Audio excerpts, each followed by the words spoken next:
You know, for the individuals of our community, it's about giving them a sense of ownership and pride in where they are. It's about, for us as organisations, providing opportunities where people can come and be safe to volunteer. Since I was a kid, always I wanted to help others. And the change I want to be to myself, I want to be the change to others. You look at the benefits for the individual, which go from everything from community inclusion to finding their place again within community to sparking joy. You know, you think of volunteering and you probably think of the voluntary sector. What you forget is that every charity that's up and down the country has to have a board of trustees, and all of those trustees, they're all volunteers as well. For the voluntary sector to run, we are absolutely dependent upon volunteers, but we're also here to provide skills of upskilling and training and support. And it's a phrase I like the most happy people are the givers, not the takers. The legacy from the UK SPF is sustained volunteering practices, enhanced community resilience, lasting collaborations, economic and social benefits are generated by volunteering, and improved outcomes for public services. I just wanted to bring my experiences from what I've done previously in my job roles to something I had an interest in. I had been a gymnastics coach and worked in human resources. I knew the local gymnastics club was struggling, to get volunteers. So I just felt that I could give them something back. Mentally, it stimulated my brain all the time. I would say go for it. It gives you a sense of achievement. It brings you new friendships, new social groups, and it gives you a purpose. Well, I'd retired from work and this building was still here, but it was virtually not used. And I set up a community group on the estate. When you got the people in, the thanks you give you is all you wanted. And it gives us something to get up in the morning for, I think the vast majority of people are quite happy to help out. They're really just not sure about how to go about it in a lot of cases, who they would need to go and approach, what would be the first steps that you take. And sometimes those first steps are kind of traditionally the most difficult steps to take. The UK SPF Fund has enabled us to take that message out to the community, to show what kind of opportunities are available for people where they are. I saw a pop-up on Facebook, would you believe? And I thought, I'll give that a try. It's got us out the house. After the pandemic, it lifted you all in a rut, but this has given us something to work towards each week. The legacy of the UK SPF programme will be really quite profound, I think. There's a lot of organisations who will be much stronger and who will be much more prepared in terms of how they can involve volunteers in their work and much more experience around that. We do hope the UK SPF is continued beyond the lifetime of this programme, but if it isn't, then we'll have done a great job. Volunteering plays a really critical role in the community. Obviously, it's vital for the organisations that use volunteers. It really helps to enrich the services they provide and the projects that they're working on. But it's also really valuable for the volunteers themselves. What we found through this UK SPF funded project is that volunteers really get a lot of benefit. It supports them with their mental health, their well-being, but also engaging them in the community itself. So you might find people who are isolated, who might have maybe for lots of different reasons lack confidence getting out there and meeting new people. Suddenly volunteering opens up this amazing world for them. For me personally, I think it's helped me create more confidence in myself. It's helped me to overcome the struggles that I faced from the trauma of diagnosis. It helped me cross the bridge from jail back into the community, and it gave me a bit of belief and a bit of self-confidence. It has actually helped me to improve on my mental health. When I came recently from abroad, when I really don't have a job, before the volunteering, I've been so much stress in the house and all the rest of it. I think one of the things that I wanted to do was work in communities and to get to know people within the local community, which has given me a great chance to do.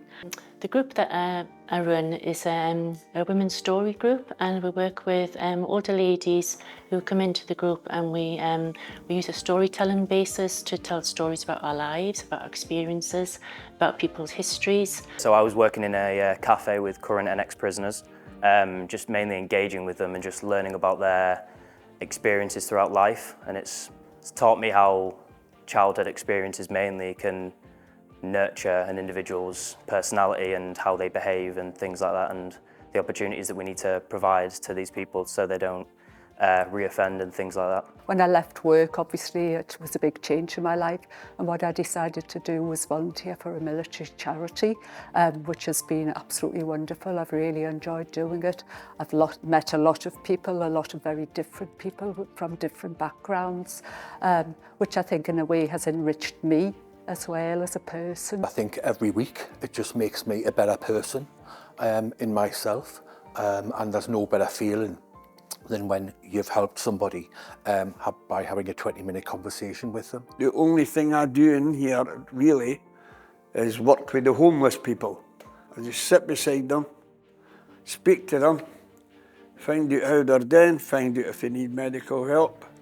And John knew all my experience would be invaluable just for maybe a couple of hours a day. The Osborne Project gives second chances to people with a criminal record through training, mentoring and employment. Our volunteers are absolutely key in helping us to give second chances to people, and we're truly grateful for their support, so thank you very much. I would say if you were considering coming to volunteer at Rococo, you'd find a safe space which is fully supported, all training, a sense of purpose, a sense of community, and just a chance to flourish and grow. So I will always encourage anybody to go into volunteering because it has a lot of opportunities behind it.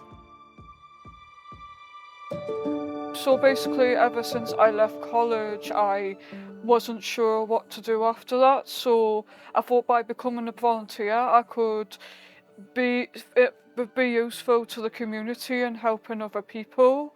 And I felt like for me, I needed somewhere to go as an autistic person other than sitting around in the house all day. So it's done wonders for me.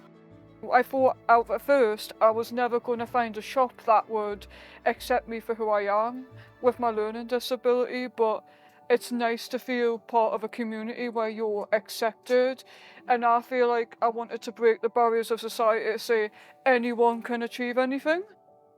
And I love coming in every day to do this job, talking to the customers, working on the till and having a good day. I just feel overall more happy in myself, and I've gained a lot of confidence, and I feel like this has been a big stepping stone into my adulthood.